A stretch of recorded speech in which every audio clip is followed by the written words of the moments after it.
Class 10 Biology, Control and Coordination, video number 4. In this video, I'll be telling you about how coordination occurs in plants, under which I'll be telling you about the types of movement seen in plants and the reasons for the same. One is the growth independent movement and the next is the growth dependent movement, under which various types of tropic movement will be discussed, and then I'll be telling you about the need of hormonal system and then the difference between the nervous and the hormonal system, and finally you'll be learning about the features and functions of various types of plant hormones. Students, in my previous video I had discussed about how in case of animals the nervous system controls and coordinates various activities. As already discussed, the responses that are shown by organisms are in the form of movements. So in case of animals, the movements are because of contraction and relaxation of the muscles, and that is coordinated by the nervous system. But plants do not have any nervous system, nor do they have muscles. But despite of this, plants also show movements, and the movements in plants occur in a controlled and coordinated manner. So now in this video I'll be discussing about how these movements occur in plants and how are these well coordinated. Now when we talk about movements in plants, we see that there are two types of movements that are seen. Like, you just have a look at this diagram which is there. This picture is of touch me not plant.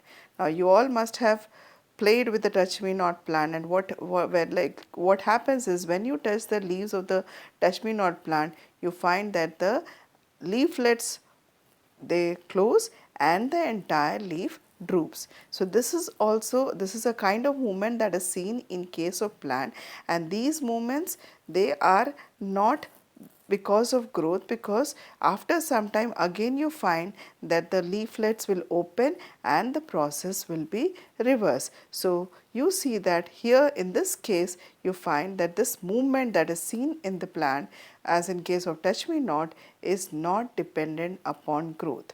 But there is another kind of movement that is also seen. What about when you place a seed under the soil? You find that after some days the seed will germinate, and once the seed germinates, the shoot of the plant after germination will grow up in the air, that is in the upwards, okay, whereas the root is going to grow down in the soil. So here also you find that there is movement occurring, the shoot moving or growing upwards towards light and the root moving down towards the gravity or into the soil. So here this type of movement that is seen in case of a growing like germinating seed, this movement that you see is because of growth. So in other words, we can say that in plants there are two types of movements that are seen. One is dependent upon growth, and there are also movements which are independent of growth. So an example of movement of shoot or the root of the plant is that it's because of growth, and it's a growth dependent movement. But the movement that is seen in case of touch me not plant, that is a growth independent movement. So let us now study about the growth independent movement. As just now I've told you, the best example that we can take for this is the movement shown by the sensitive plant, that is touch me not, whose scientific name is Mimosa pudica. The scientific name of touch me not plant is Mimosa pudica. Okay.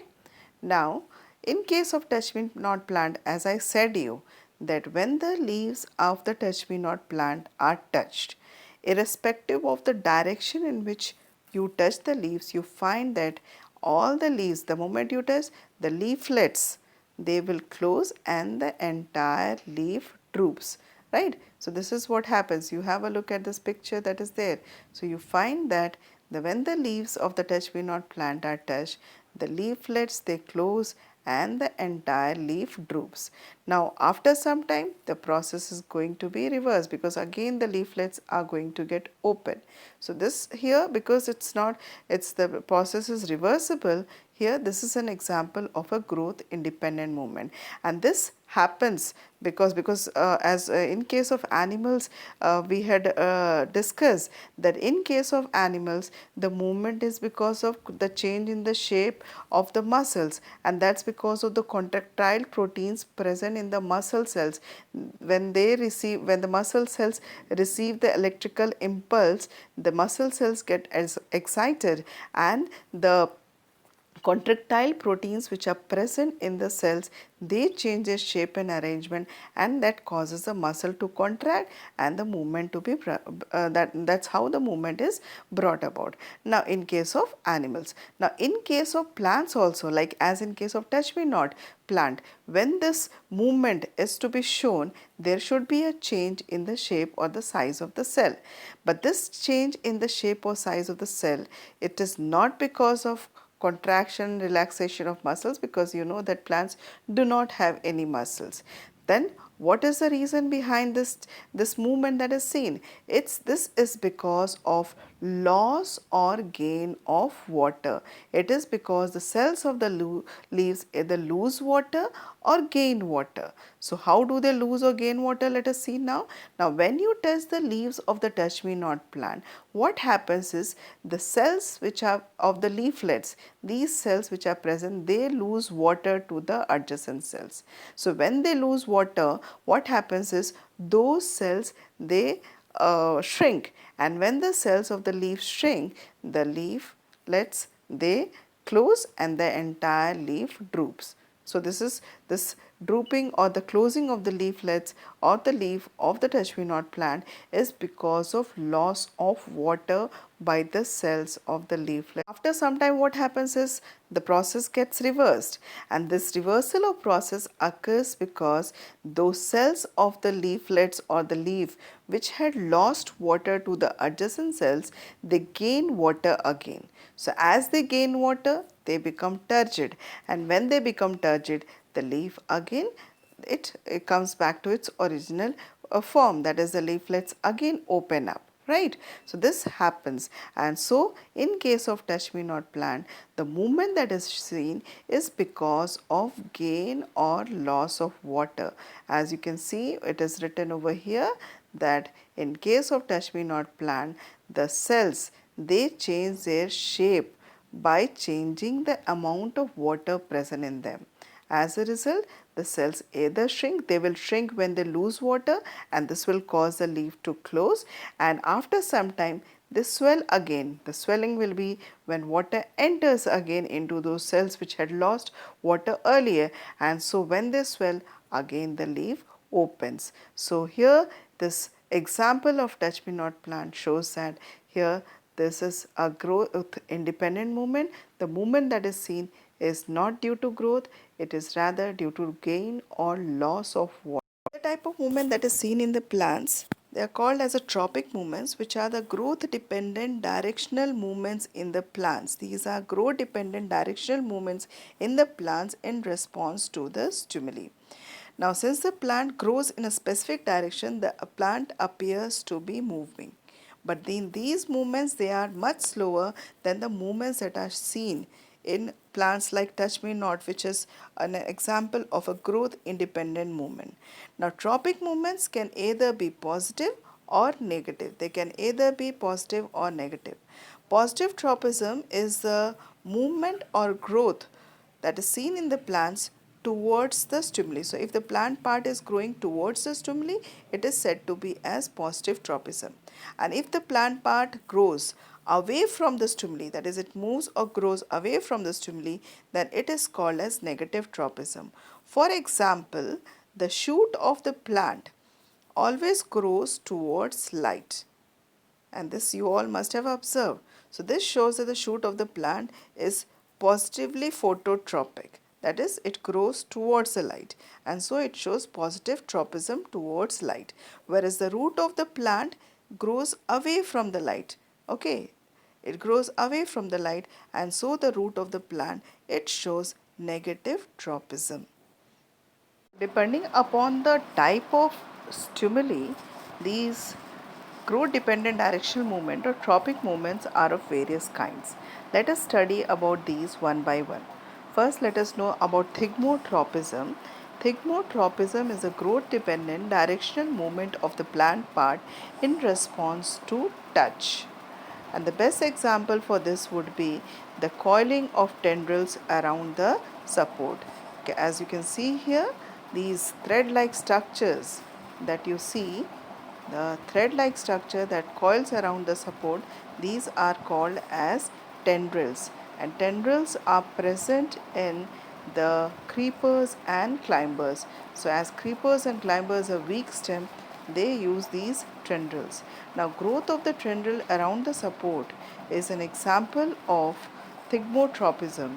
As just now said you, the tendrils are sensitive to touch. So just have a look at this diagram. Now when the tendril grows straight till it has not come in contact with the support, you will find that uniform growth of the tendril occurs. But the moment it touches a support, okay, the moment it touches a support, unequal growth occurs. Means what? The side of the tendril which is towards the support, which is in contact with the support, that grows slowly, and the side which is away from the support grows fast. So here the side which is in contact grows slowly, there is slow growth occurring, and the other side it grows fast, you find fast growth occurring. And this unequal growth on the either side causes the tendril to coil around the support. Phototropism is the growth dependent directional movement of the plant part in response to light. The stem or the shoot of the plant is positively phototropic as it grows always towards the light, whereas the root of the plant is negatively phototropic because it grows away from the light. Now here you have got an this diagram that you see demonstrates phototropism. Okay, this is a diagram, or this experiment is explained in your NCERT book. So in this experiment what we do is we take a conical flask as shown in the diagram, and at the mouth of the conical flask you have to place a wire mesh. The conical flask has to be filled up with water. Okay. So you fill the conical flask with water, and on over the mouth of this conical flask first place a wire mesh, and on the wire mesh you have to place some germinating seeds. Okay, so over here you have to place some germinating seeds. Now this setup that you make, you have to just cover this setup with the help of a cardboard box. The box should be open from one side, and the entire setup has to be placed near a window as shown in the figure.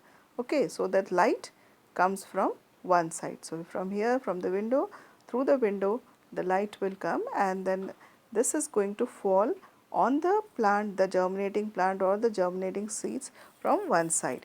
Leave this setup as such for some days. After some days you will find that the seeds germinate, and when you see, you find that the seeds germinate and the shoot of the plant, it will grow by bending towards the light.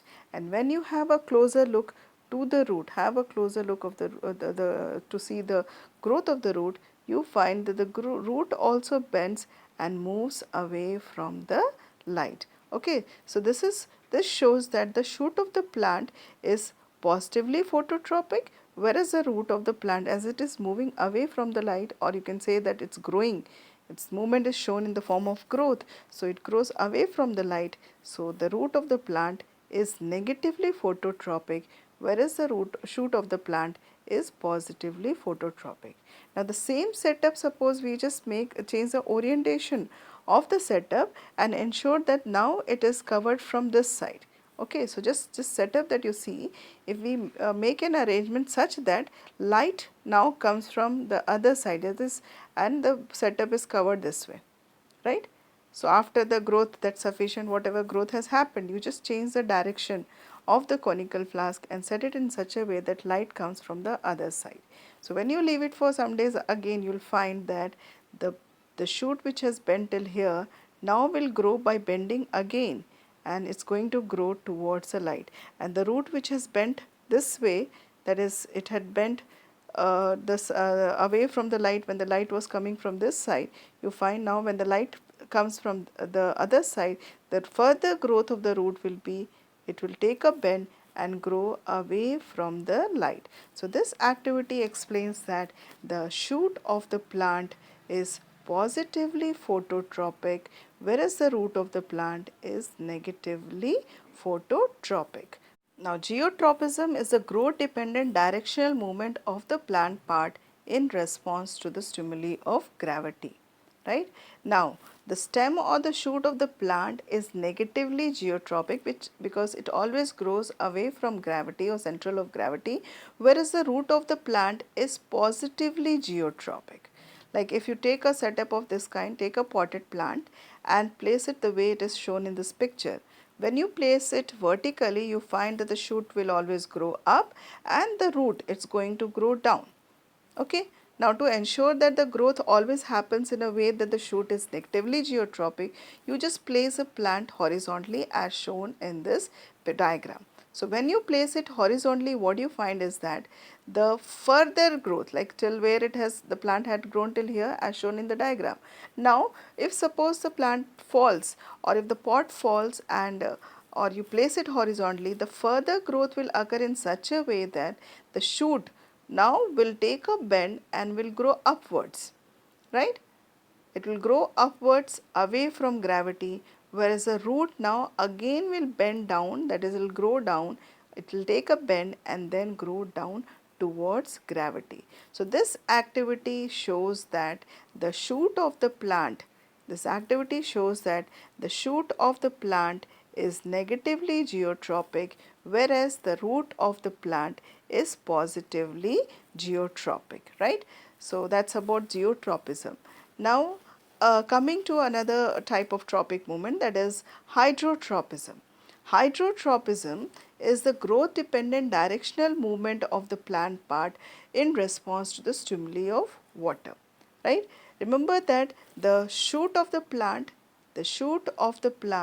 is negatively hydrotropic, whereas the root of the plant is positively hydrotropic. That is, shoot always grows away from water, whereas the root of the plant will always grow towards water.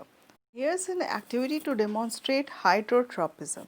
So in this activity, what we do is we take a deep tray as shown in this diagram, and then in this tray we have to fill sand. So you fill the tray with sand and then you take a porous pot as shown in this diagram, and in the porous pot you have to add water. Fill the porous pot, the pot should be porous, okay, and that has to be filled up with water. Now put a seed as shown over here, a seed of pea or any other seed can be taken, and that has to be placed in this moist sand that has been taken, right? So moisten the sand a bit and then place the seed. Now leave this setup for a week or so. After a week, what you find that the seeds will germinate, and then you will find that the shoot of the plant will grow upwards, because you know that the shoot of the plant is positively phototropic, right? And this is negatively geotropic and negatively it is hydrotropic. So the shoot of the plant is going to grow upwards as shown in the diagram. But when you have a closer look at the root first will grow downwards. Reason is that the root of the plant is positively geotropic, but after some time of growth, because there is no water in the sand, this further growth of the root will occur in such a way that it will take a bend and will grow towards the water which is placed in this porous pot. So this activity shows that the root of the plant is positively hydrotropic, and the affinity of water for the roots is more than that of gravity. This clearly shows, because the root should grow downwards, and initially it grows down because it is positively geotropic. But in search of water, when there is no water or enough water in the sand, the further growth of the roots occurs in the direction of water which has been placed in the porous pot. So this activity confirms or shows that the roots of the plants are positively hydrotropic. Growth dependent directional movement of the plant part in response to chemical is called as chemotropism. And the best example for chemotropism is the growth of pollen tube towards the ovule. This you have learned in your junior classes also, that the flower of the plant is the reproductive part of the plant, and the flower has got the male sex organ in the form of stamen, and the female sex organ is the pistil, which contains ovule inside. So the stamen, it has anther which produces pollen grains, and these pollen grains contains the male gamete. So for fertilization, because sexual reproduction involves fusion of male and female gamete, the male gamete is present in the pollen grain, whereas the female gamete is present inside the ovule. So for fertilization to occur, which is a need of sexual reproduction, the pollen grains from the stamen, if this is the stamen or the anther, the pollen grains from the anther has to be transported to the stigma, and after the pollen grains fall on the stigma, they will germinate and produce a tube which is called as a pollen tube. This pollen tube will carry the male gamete to the ovule which contains the female gamete. Now the growth of this pollen tube occurs in the direction of this ovule, because there you find that in the pistil, in the entire of the pistil, there is a chemical filled up. This pistil or the carpel produces a sugary substance which is called as a nectar. So that is completely filled up, and so when the pollen grains fall, they germinate, and when they germinate, the pollen tube that is produced will grow in the direction of this chemical which, or the sugary substance which is filled up in the pistil, and it will grow towards the ovule. So this growth of the pollen tube towards the ovule is an example of chemotropism. Now let us differentiate between the growth dependent and the growth independent movement. The growth dependent movements are due to the growth of the plant part in response to the stimuli, whereas the growth independent movement, that is shown by the plant's parts, they are not because of growth, rather they are because of loss or gain of water. Since the growth dependent movements are because of growth that happens due to cell division, the growth dependent movements, they are irreversible, they are permanent movements, they are irreversible, that is the movement that has happened, the growth that has happened cannot be reversed, whereas the growth independent movements, they are temporary and they are reversible changes that are seen. The growth dependent movements, they are slower movements, because growth is a very slow process. So this is slow. The growth dependent movements are slower movements, whereas growth independent movements are comparatively faster. The reason for growth dependent movement is the cell divisions and cell elongation, and the cause of growth independent movement is the loss or gain of water in the cells of the plant part, right? Then the growth dependent movements, they are directional movements. These are also called as tropic movements, because the movement occurs either towards or away from the direction of stimuli, whereas the growth independent movements, these movements are not dependent upon the direction of stimuli, and these are also called as nastic movements. The example of growth dependent movements are phototropism. If the stimulus is light, it is phototropism. The response shown towards water is called as hydrotropism. That response shown towards chemical is called as chemotropism, or if the stimuli is gravity, then it's called as geotropism, right? And that of growth independent movement, the best example that we can take is the response shown by the touch me not plant. That is, when you touch the leaves of the touch me not plant, you find that the leaves close or the leaflets close and the entire leaf droops. So this is an example, or another example you can say is the response shown by the insectivorous plants. When the insects sit on their flowers or the leaves, they close and they digest the insect. So that is also a response which is an example of growth independent movement. So these are the differences between the two types of movement, that is growth dependent, which occurs due to differential growth or differential cell division, and growth independent movement that occurs due to loss or gain of water by the plant cells. Far, I have discussed about how the nervous system in animals controls various activities through electrical impulses which are sent through the nerve fibers.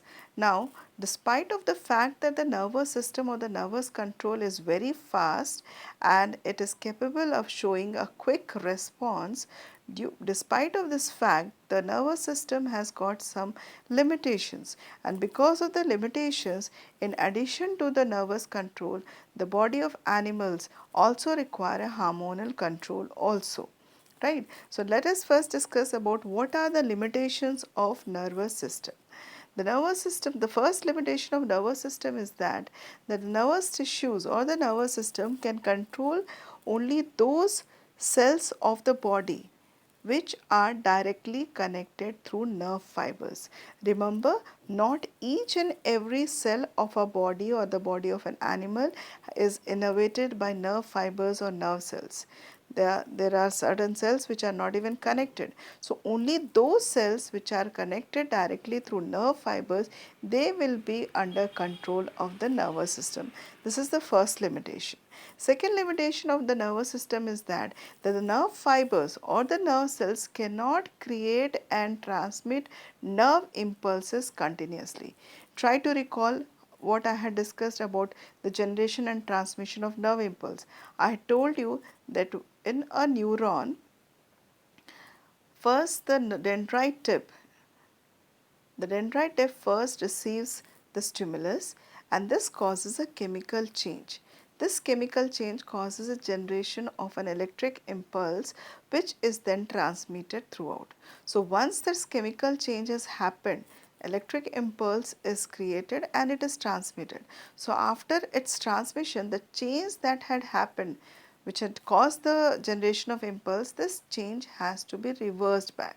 Or in other words, we can say that once a impulse is created and transmitted, the nerve cell has to reset its mechanism. Whatever chemical change had caused the transmission or generation and transmission of impulse has to be reversed back.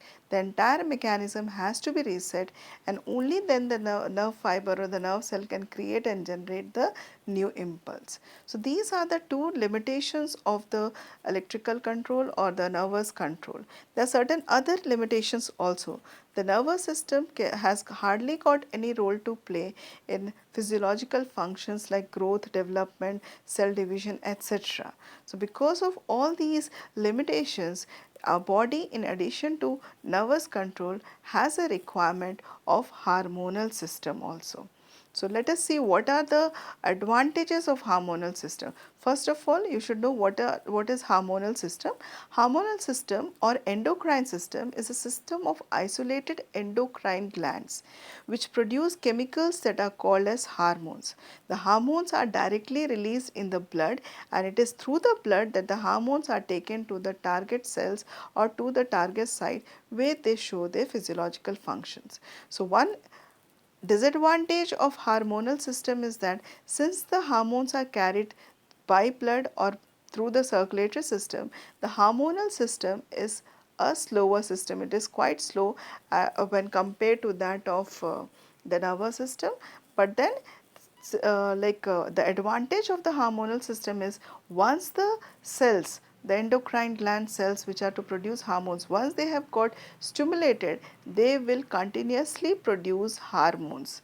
Okay, not like that of nerve fibers, that once a nerve fiber has created and transmitted an impulse, it has to reset its mechanism. This does not happen in case of hormonal control. Once the cells have got stimulated, they'll release chemicals called as hormones as long as they are not stopped. Right. Now, the other thing, other limitation of nervous system, I had told you that the nervous system or the nervous control can be there only for those cells of the body which are directly connected by nerve fibers. But this is not there in case of hormonal system, because hormones are carried by blood and blood moves to each and every living cell. So, all the cells of the target, okay, all the cells of the target or the body will be under control of the hormones. So, these two are the advantages, and one more advantage of the hormonal control is that the hormones have got a very important role to play in activities like growth, development, cell division, etc., where the nervous system hardly has got any role to play. Before I discuss about the hormonal system in animals, let us study about the role of hormones in plants. Plants do not have any nervous system. But as I said you, they also show coordinated actions, and these different coordinated actions including growth, development, etc. in plants is mediated by plant hormones, which are also called as phytohormones. The plant hormones or phytohormones are diffusible non-nutrient substances that are produced naturally in plants, and these regulate growth, development, differentiation and other physiological functions like you've got the tropic movements, the different types of tropism that I had discussed. They are all because of the differential distribution of the plant hormone named auxins. The plant hormones or the phytohormones are also called as plant growth regulators because they either promote growths or they inhibit growths. So, there are 5 major types of plant hormones, and these different types of plant hormones are, you have got auxins, gibberellins and cytokinins. These 3 hormones, they promote growth, whereas abscisic acid is a growth inhibitor and ethylene, it has got dual function to perform, that is it also causes growth and also it has a role in inhibiting the growth. So, these 5, that is auxins, gibberellins, cytokinins, abscisic acid and ethylene are the 5 different types of plant hormones. Now study about the functions of each of the 5 plant hormones. The first important plant hormone is auxin. Auxin is a growth promoter which is synthesized at the shoot tip, and it brings about growth by causing cell elongation, that is it helps the cells to grow longer. Important function of auxin is that it mediates various types of tropic movements. The differential distribution of auxin causes different types of tropic movements about which I had discussed. So, let us study about how it works. Now, as already told to you, phototropism is the growth dependent directional movement of the plant part in response to light. So, here just have a look at the first diagram. Here what you find is that in the first diagram you find that the light is coming directly from the top, that is the entire plant gets uniform light. So, when the entire plant gets uniform light, auxin which is produced at the shoot tip gets uniformly distributed, and so as auxin gets uniformly distributed throughout the plant body or in the zone of elongation, you find that the auxin is uniformly distributed. So, what happens is that there is uniform growth that occurs, and so the plant grows straight up, the shoot grows straight up, whereas the root grows straight down. Now, just have a look at this second diagram. In this, what you find is that when light falls from one side, then what happens is that auxin that is produced at the shoot tip, it moves down, it has to show its effect in the zone of elongation, right, the zone where the stem or the root increases it in its length. So, auxin that is produced at the shoot tip, when it diffuses down, most of the auxin will get concentrated on the shady side, the side which is not getting direct light. So, most of the auxin gets concentrated on the shady side. Now, because of more and less auxin will be present on the side which is directed towards the light. So, more auxin on the shady side of the shoot will cause more growth, and so the shoot bends in this way, whereas the less auxin will cause less growth, and this lesser growth on the light side, that is side receiving light, and more growth on the side which is shady, this causes the shoot to bend. In the root region, the effect of auxin is reverse, that is more auxin on the shady side will cause less growth, and lesser auxin on the side which is receiving light will cause more growth. So, it is a reverse effect in the root region. In the shoot, more auxin or higher concentration of auxin causes more growth, whereas in the root region the higher concentration of auxin will cause lesser growth, and so the root bends away from the light. So, this is the role of auxin in case of phototropism. It is due to the differential distribution of auxin that you find that the shoot always grows towards the light. It will bend. If light is coming from one side, shoot is going to bend towards the light and grow, and the root will bend away from the light. The effect of auxin in case of geotropism is also the same. As you can see here in this diagram, what you find is that when the plant, suppose a plant is standing erect this way, right, So here if auxins are produced, I said you the auxins will get uniformly distributed, and so the growth will be uniform. But suppose if the plant body is lying horizontally on the ground, then what will happen? The auxins will be concentrating more on the lower side, that is the side of gravity, or you can say if it is in terms of phototropism, the side which is away from the light will be getting more auxin. So, the side towards the gravity will have more auxin, and there will be less auxin present on the side which is away from gravity. Now, just now as I said you that this distribution, when this happens, more auxin in the shoot region will cause more growth, and the lesser auxin in the side which is away from gravity will cause less growth, and this causes the shoot to bend up and move away from gravity. Right.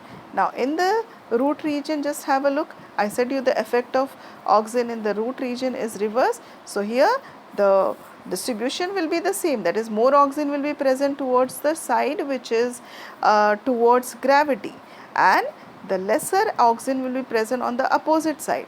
But in the root region, more auxin or higher concentration of auxin will cause lesser growth, and the other side where there is less auxin present, that will cause more growth, and this causes the root to bend downwards. So, this differential distribution of auxin is also the reason for geotropism that is seen in case of plants, and the same works for the tendrils also. Here again, when I had discussed about thigmotropism, I had told you that when the tendril comes in contact with the support, more growth occurs on the side which is away from the support, and lesser growth occurs on the side which is in contact with the support. This means what? It means that the auxin, when it is getting distributed, the more there is more auxin present, there is higher concentration of auxin on the side which is away from the support, and there is lesser concentration of auxin on the side which is towards the support or which is in direct contact. So, more auxin causes more growth, and lesser auxin causes lesser growth, and this causes the tendril to coil around the support. This important plant hormone is gibberellin. Gibberellin is a growth promoter. It promotes growth through cell elongation in the stem and the leaf region. So, the elongation of the internodes. Internodes are the region between two nodes of the plant, or in the stem region is the point from where leaves arise, and the gap between the node is called as internode. So, elongation of internode and the increase in the size of the leaves is brought about by the hormone gibberellin. Then the next important hormone is cytokinin. Cytokinin is a plant hormone. It is again a growth promoter, and it promotes growth through cell division. The hormone, this particular hormone is present in higher concentration in the regions of rapid cell division, that is in the fruits and the seed region you find cytokinins in a higher concentration. The next important hormone is abscisic acid. Abscisic acid, try to recall, I have told you that abscisic acid is a growth inhibitor. Abscisic acid, it inhibits growth. The first three hormones that I had told you, they are growth promoters, and their activity is counteracted by abscisic acid. So, this is a growth inhibitor, okay, and the role of this abscisic acid is it causes wilting of leaves. So, the drying up of the leaves, that is caused by abscisic acid, and when there is excessive transpiration occurring, then abscisic acid will stop or check transpiration by causing closure of stomata. The last important hormone that regulates various activities in plant is ethylene, and just now I had told you that ethylene has got a dual action. This is a hormone which has got dual action. It acts like both a growth promoter and growth inhibitor. So, how a growth promoter? Ethylene causes transverse growth. The transverse growth of the plant, that is the increase in the girth of the stem, is brought about by ethylene, but it checks the longitudinal growth, the increase in the height or the length of the root, that is checked by ethylene, and ethylene promotes the transverse growth of the plant. And other important function of ethylene is it causes ripening of fruits.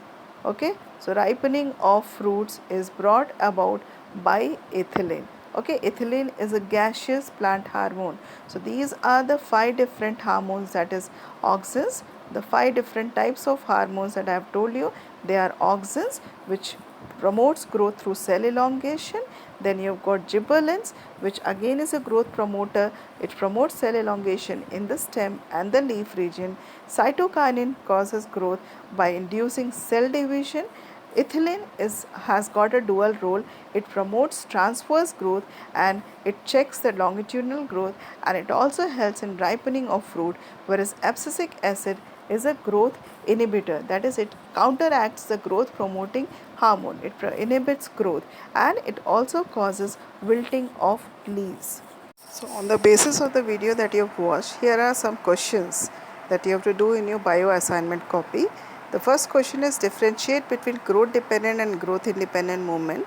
Next is how is walking different from the movement shown by touchme.plan. Third question is briefly describe the different types of tropic movements. Next, describe an activity to demonstrate hydrotropism. The fifth question is why do plants need a hormonal system?